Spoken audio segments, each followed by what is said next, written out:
Alright guys, this is gonna be very exciting. This video is the best One Piece, or biggest, the best. This is the biggest One Piece controversies Hello and welcome to the Grand Line Review, your of source the for anime, everything One right? Piece, and today So, we are going yeah, to be let's check it out. taking a step back from the series itself in order to examine a bit more of the making of One Piece, specifically some... I'm really excited if there's like some really bad ones, because obviously it's been going on for so long, right? Since 1999 or 1998. So it's been controversies that have arisen over the course of its lifespan. And I do almost want to 25 emphasize years. that for a series that has been running for about 23 years, One Piece is actually fairly clean in this area. However, there have been some issues here and there that have resulted in the aforementioned controversy. Now, to be clear, a controversy can be anything, literally anything that results in a public disagreement, and by that definition, we actually have a new controversy every week with the One Piece manga, often resulting in prolonged online squabbles. But what I'm looking at here is a bit different though. It has less to do with the series itself and more the happenings in the outside world that are directly linked to One Piece. Okay, and we'll find out what I mean by that in a second, but first, the greatest controversy of all would obviously be you not being subscribed to the Grand Line Review, which if you were to do would result in regular One Piece content being uploaded straight into your YouTube feed. An idea that I personally don't see as controversial, but a mighty like 53% of you do, so yeah. Let's get on that, and please do say hi if you're a new member of the Grand Fleet. Welcome. But with that out of the way, let's get truly controversial with our first topic being Ivankov's original voice actor. So very few One Piece fans either seem to know or remember this incident, but in 2010, Norio Imamura was arrested for posting quote-unquote indecent pictures of his lower body on his blog. And the most immediate result of this, as it relates to One Piece, was Imamura being forced to step down from his role as what are you doing? Which is actually a bit of a shame because Oda has stated in the SBS of Volume 58 that Imamura was the inspiration for Ivankov, as well as the Okama in general. And so when Imamura auditioned for the role of Ivankov, he was the undisputed choice for the part. But it's not quite as simple as being arrested over, dick pic. It is a bit more potentially innocuous than that, because Imamura was, and I suppose still is, a tattoo enthusiast who had been spending the last decade covering his body and wanted to celebrate its completion by showing the full thing off. Which, by the way, just as a side note, apparently all of these tattoos cost Imamura somewhere between $45,000 to $56,000 United States dollars as well to get done. Not bad, so that's not bad. Quite the investment. With that said, our real life Okama Imamura is a very controversial figure. Okay, if you have like tattoos around private areas and you want to show it off, I guess, but that's still kind of weird, man. Like. For Japanese society, as he has also posted various tied-up classical Shibari-style shots, and also the fact that these tattoos are also generally associated with the Yakuza, despite the fact that Imamura has never been shown to have a connection with them. But the combination of all of this has led to the subsequent separation of Imamura from One Piece, and all of his lines were re-recorded by Mitsuo Iwata, who is the now iconic voice of Emporio Ivankov. With that said, apparently Imamura is still on good terms with both Eiichiro Oda and the voice of Luffy, Mayumi Tanaka, as she and Imamura used to work together in the theater. But moving on to a much more familiar controversy, we have the Tale of Ace's tattoo, or I guess one of his tattoos anyway, the one on his back, which we all remember as the glorious Jolly Roger of Whitebeard. However, this Jolly Roger originally looked like this, which to the Western world pretty much immediately rings alarm bells due to its similarity with the swastika of Nazi Germany. Especially I'm Polish, has a well-known history in the world across many different cultures. I know it's like, in India, that's like a symbol, but then some dude in Germany took it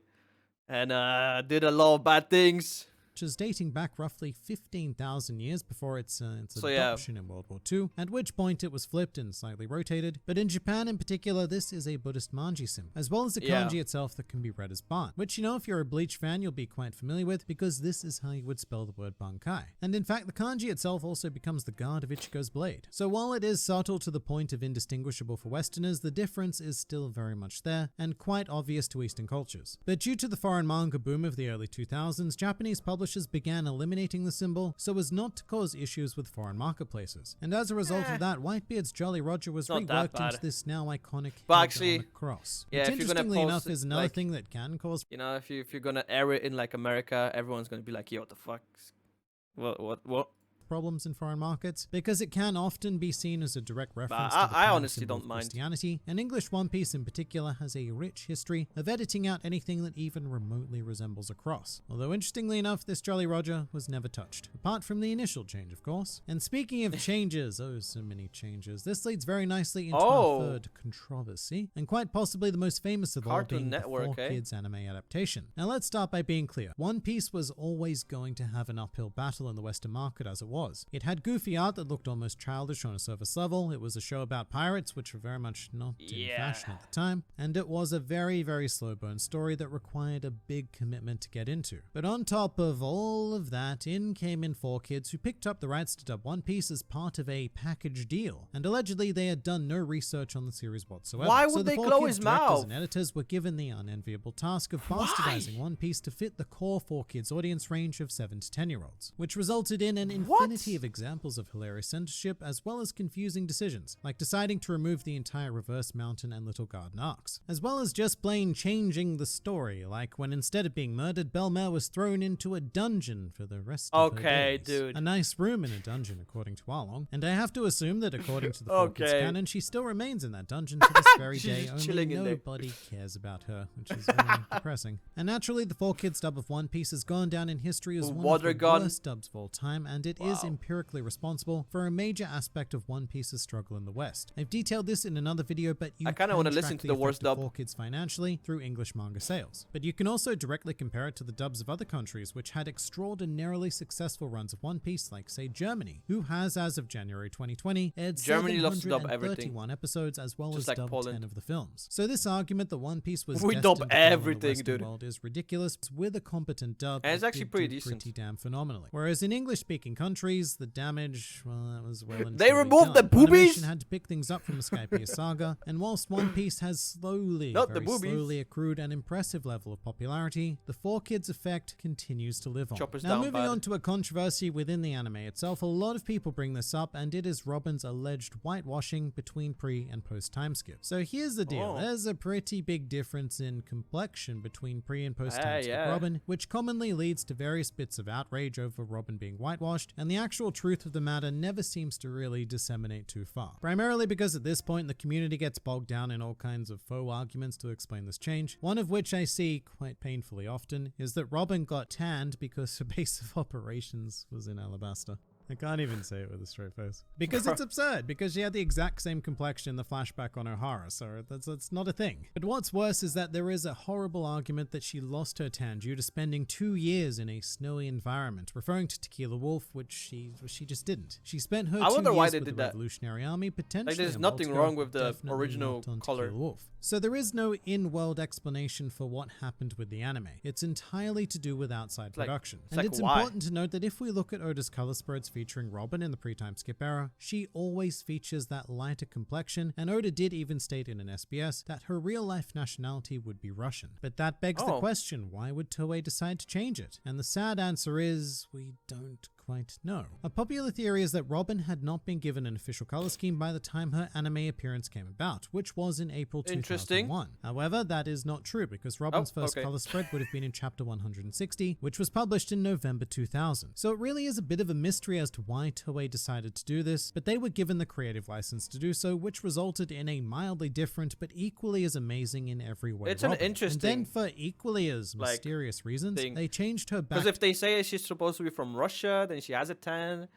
then they remove the tan to match the manga following the time skip. In addition to this, her eyes are also blue in the anime whilst they're clearly brown in the manga, but that was kept post time skip. So I really don't get why Toei didn't just stick with their executive decision, because changing Robin's complexion doesn't ultimately do anything except raise the question as to why. And as a result, it has been, currently is, and probably always will be, an ongoing controversy within One Piece. Moving to something a bit more fun now, an intriguing event occurred on September 13th of 2019, whereby Toei Animation's official official Twitter account retweeted a spoiler from the One Piece manga. Now at first this doesn't seem so bad at face value, but it was quite controversial for two reasons. Reason number the first, the Toei anime adaptation of One Piece is roughly a year behind from where the manga is, so loyal Toei followers were not pleased with the spoilers presented to them. It is difficult enough for anime-only watchers to avoid spoilers as it is without the I don't mind company's spoilers, Twitter accounts obviously. throwing I mean, I think anyone that watches the channel knows that I don't mind. But a lot of people do, right? So them in your face. However, the second and frankly most entertaining reason for this being controversial is because the retweeted spoiler didn't even come from the official manga. In fact, the chapter this spoiler came from hadn't even come out yet. It was a screenshot of a pirated scanlation which posted the following tweet from Stephen Paul, the official English translator of One Piece. What effing dumbass is running the Toei Animation account retweeting scanlation screen caps? And basically what we have here is Toei Animation not rip the only dude when spoiling he's the anime instantly only watchers, fired, but also the manga readers by retweeting a pirated image from a chapter that had not been released, which you know is not a great look for a company known to be very hawkish when it comes to copyright and piracy issues. So that was a pretty talk about bad copyright, move huh? by an almost very sadly unfortunate and potentially now unemployed employee. Now as for another controversy, warning, this one is slightly heavier and much more complicated to talk about, so much so that I do have a whole video on this next one and I don't want to go too deeply into it, but this would be the infamous Eiichiro Oda interview with Nobuhiro Watsuki. And the short version of the story is that Oda used to work as Watsuki's assistant on Rurouni Kenshin, brilliant series, but in November 2017 Watsuki was found in possession of child pornography, at which point he was fined the equivalent of just under $2,000 and allowed to continue his career the very next year, resuming his life as a mangaka, which I do think is in jail, dude. Considering that our first controversy on this list, Norio Imamura, lost his entire career over something significantly less and arguably not harmful at all. In any case, Watsuki's former assistant Oda faced some backlash over a plan to have him interview his former sensei at an exhibition celebrating the 25th anniversary of Rurouni Kenshin. How? And for posterity's sake, I will point out he only had to pay like $2K and then it's fine?